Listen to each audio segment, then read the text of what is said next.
When I was in university, I studied chemistry because to me, that was the closest thing to being a little witch on her way to Hogwarts as I could get. And although I loved working in the lab, I hated the toxic chemicals I was working with. I wanted to go a more traditional route, something closer to nature. So I found herbalism. Slowly, I've been foraging my own herbs and building my own little apothecary, creating magical little potions that bring me joy and aren't harmful to the planet. The healing power of nature is something that is being lost in our modern world, so my goal is to share that with you in hopes of fostering a generation of stewards of the forest. Today we're making a magical healing daisy balm. Daisies have long been known as gardener's friend because they have the amazing ability to help soothe tired, achy muscles and also to help heal up bruises in the same way as arnica. To make your daisy balm, start by gathering a small basket of daisies and drying them out in baskets on a sunny windowsill. When they're completely crisp and dry, usually after about 2 days, pack a small jar and pour over oil. I used a sweet almond oil. You could use jojoba as well. Leave in a sunny space for 3 to 4 days. When your oil is infused, melt 2 grams of beeswax over a double burner and add your oil little by little. You can also add some essential oil. I used clary sage. Give everything one last mix to combine, pour into one of these tiny little jam jars, tap out any air bubbles, top with a daisy, put the lid on and leave to set overnight. And that's your daisy balm done. Rub into achy shoulders or over bruises so they heal up nice and quickly. Did you know that you can make natural skincare moisturizer using medicinal flowers? During the past summer, we grew and collected loads of medicinal flowers to make natural skincare products. We did a quick infusion of lavender, calendula and chamomile in olive oil for a few hours. We strained the oil and combined it with shea butter and cocoa butter in a double boiler. Once melted, we allowed it to cool down to room temperature and whisked to aerate the moisturizer. Store it in a jar and use it to naturally nourish your skin. Follow for more tips. If you want your medicine cabinet to look like this, then you're going to want to save this video because I'm about to tell you where I get all of my medicinal plants, herbs, and mushrooms, where I get my jars, and the 5 herbs that I started my journey with as an herbalist. Disclaimer, I work as a clinical herbalist, that's why I have so many medicinal plants, but most people only need about 5 to 10 different herbs to build a solid medicine cabinet. One of those is going to be mullein, which is used to soothe respiratory conditions like coughs and bronchitis, and it provides relief for congestion and inflammation that's associated with colds or asthma. You're also going to want to have lemon balm on hand, which is known for its calming effects on stress, anxiety, and insomnia. It also aids in digestion and it supports the immune system from viruses that produce cold sores. Now, one of my absolute must-haves is dandelion root, which is amazing for liver function, digestion, blood sugar. It has anti-inflammatory properties. This is a super herb in my book. Soursop is another one of my favorites for its anti-cancer properties. It's super rich in antioxidants, which boost the immune system and protects your cells from oxidative damage. And last but definitely not least is red clover, which promotes bone health, hormone health, heart health, and it's packed with tons of essential nutrients. I purchase all of my herbs from either Star West Botanicals, Mountain Rose Herbs, Essential Organics, or local farmers, and I always buy organic. To maximize their shelf life, I like storing them in these airtight glass jars that I get from Fillmore Container, which come with these really nice gold lids that I love. The number one question I get as an herbalist is, where do I start? And I always tell you guys to start with a book. Here are my top books for beginners. I went through my collection and I narrowed it down to these 4 to make it nice and simple for you. So let's dive in. Back to Eden, which is a classic guide. In here you're getting so many, she's thick. So in here you're getting information about various ailments and how to treat them, various herbs and their uses and their contraindications. Also getting information about farming and gardening and various preparations like tinctures and infusions, how to make syrups and herbal salves. And so this is a great starter point for someone who has never learned anything about herbalism. Just go ahead and get this. We have the Way of Herbs, which I have used a lot in the beginning stages of my journey.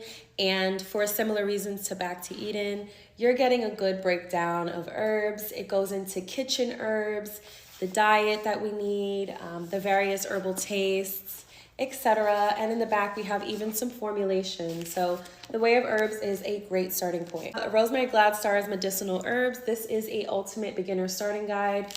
I think it's great because it gives you a lot of pictures, and we love pictures, especially beginning. We just want to see how things look. So this book is extremely colorful and beautiful, and it's easy to understand. Rosemary Gladstar is a super well-respected herbalist in the game, and so I recommend any of her beginner books. Lastly, we have the Modern Herbal Dispensatory. This is a medicine making guide. I think this is a little bit more advanced, but I think it's great to have on hand if you're ready to start making some medicine. It talks about the various tastes of herbs and how to prepare them. And in the back, it gives you, again, another breakdown of individual herbs, their Latin name, their contraindications, who shouldn't be using these herbs. We really have to make sure that we're educated before we even start to make medicine for people. And so it's important to have books like this that are a little more advanced, so we get the full rundown on the herbs. It even gives you formulas on how to work with alcohol and how to dilute alcohol, and so there's a lot of information in this book. I hope this was helpful. I think adding these 4 books to your herbal collection as you begin is a good starting point before you even go take a course or before you even start to dive in. Get these books, see if you like herbalism, see if you're ready, and I hope this was helpful. A lot of you are obsessed with this book because of all the pretty pictures of the herbs, and that is why I bought it. It was actually one of my first herbal books. Let's talk about it. It's called Essential Herbs by Neil's Yard Remedies, and like any other book, it's got its strengths and weaknesses. This is honestly a book that would be best suited for people who already have a little bit of herbal knowledge under their belt. Each plant description does list the properties and a little bit of the phytochemistry, but if you don't know what these things mean, you're not going to get much use out of it. You could always Google, and it does have these charts with remedies for different ailments, which is really cool. I just posted a video with my list of herbs that might be a little better for beginners, so go check that out. This is homemade calendula oil. It's an infused oil that I made using dried flowers and a carrier oil. Calendula oil soothes inflamed skin, making it a wonderful ingredient for salves, lotions, and creams. There are also 3 ways that you can make it: an easy way, a quick way, and a potent method. I share how to make them all in my latest YouTube video. Kitchen medicine is one of my favorite parts of herbalism. Herbalism doesn't need to be this complex, complicated thing, especially if you're just starting out. This remedy is so simple to make and such a powerful medicine to have when you need it. This is fermented garlic honey. All you need is your jar, garlic, and preferably raw honey. Add your peeled and smashed garlic to your jar, pour in your honey to the neck, screw on a lid, and burp it the first 2 weeks, and then it'll be ready between 4 to 6 weeks. Make sure to date your jar, and it is simple as that. You are a beginner herbalist. I have the #1 thing that you should learn first. Because if you know how to do this one thing, which I guarantee you already know how to do, you can make over 6 different kinds of herbal medicine and herbal remedies right now. And this allows you to get started without the overwhelm, without spending a bunch of money, and without the self-doubt. Okay, so this one thing is understanding teas and infusions. So we all know what a tea is, right? An infusion is the exact same thing, except you're going to use more herbs, you're going to steep for longer, and you're going to cover the top with a lid or a towel or something to keep the steam in. Because when you do this, your tea becomes a medicinal strength infusion. And once you learn how to make an infusion, you can make over 6 different kinds of other herbal remedies. And then you're off to the races with your herbalism journey. If you're someone who likes more specifics and more measurements, I recommend checking out my book, Beginner Herbalism Made Easy. You can get it on Amazon and Kindle and paperback. And in this book, I teach you 20 herbs that you can find at your grocery store, give you instructions for 10 different kinds of herbal remedies you can make with those herbs, as well as other ingredients from your grocery store like honey, vinegar, lemon, and more. Let me know down in the comments, what is your favorite kind of tea to make? If you were a wealthy lady in 18th century France, the status symbol you wanted to get your hands on was jasmine perfume. The delicate aroma of jasmine flowers can only be extracted through the tedious process of enfleurage, which takes 30 to 60 days of hard work. Fresh flowers are gently pressed into a frame lined with animal fat. In my case, I'm using shea butter instead, and then left overnight.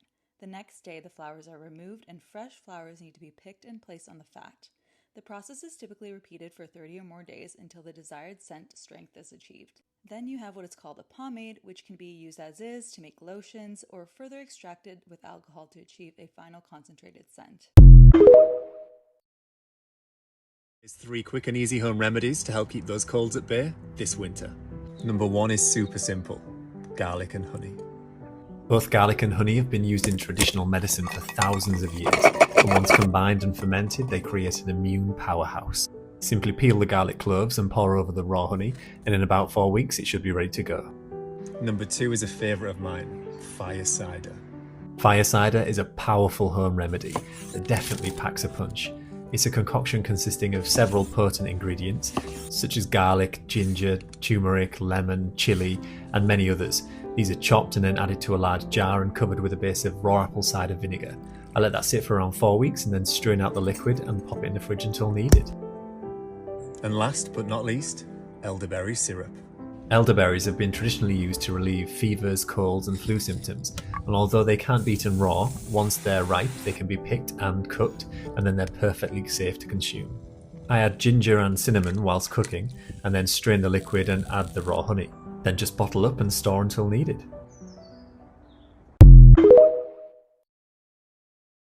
This is a dream cake, not just because it tastes dreamy. It's made with a herb called mugwort, which the Saxons used for dream ceremonies. It was believed that consuming or inhaling mugwort could induce vivid and lucid dreams, where one could experience prophetic visions and deepen one's connection to the dream realm. Nowadays, mugwort is used as an ingredient in rice cakes and sweet dumplings in East Asian baking. It lends a slightly bitter, aromatic flavour similar to matcha, and it works perfectly in this fluffy lemon loaf with rosewater icing. Why should I bathe in tea instead of a bath bomb? That's a question I get a lot. I personally stopped using bath bombs years before I started Enoki Bathhouse. The ingredients in bath bombs always made my skin feel itchy. I didn't like the idea of bathing in so many chemicals, and the artificial fragrances were always overpowering. I started bathing in tea because I reminisced of bathhouses that I visited when I was in Asia. Bathhouses that used ingredients that made my skin feel so nourished, and it smelled like an absolute dream. What you put on your skin matters, and what you soak in also matters. Tea baths are packed with antioxidants, minerals, and vitamins that protect and nourish the skin. I do want to say not all tea baths are made the same, but I highly recommend it to anyone to try.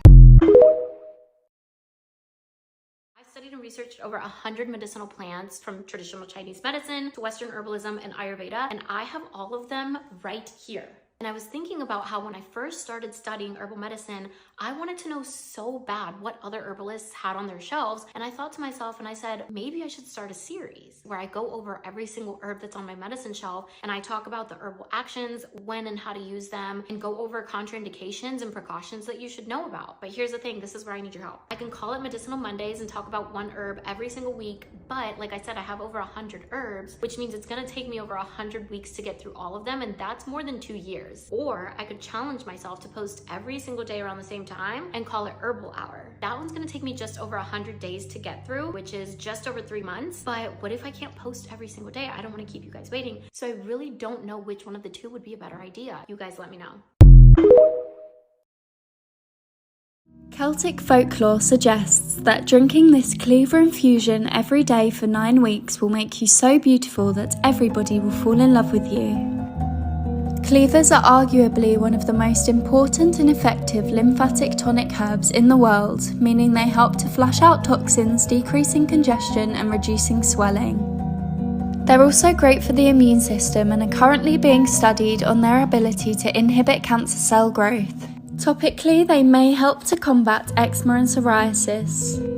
Cleavers have an extensive global presence and can be found abundantly for most of the year.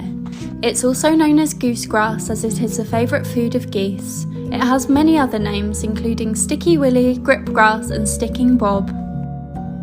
This is such a simple yet nutritious recipe. All you will need to do is collect your cleavers, wash them, chop them and then put them in water. Then pop in the fridge overnight, strain and drink. Enjoy!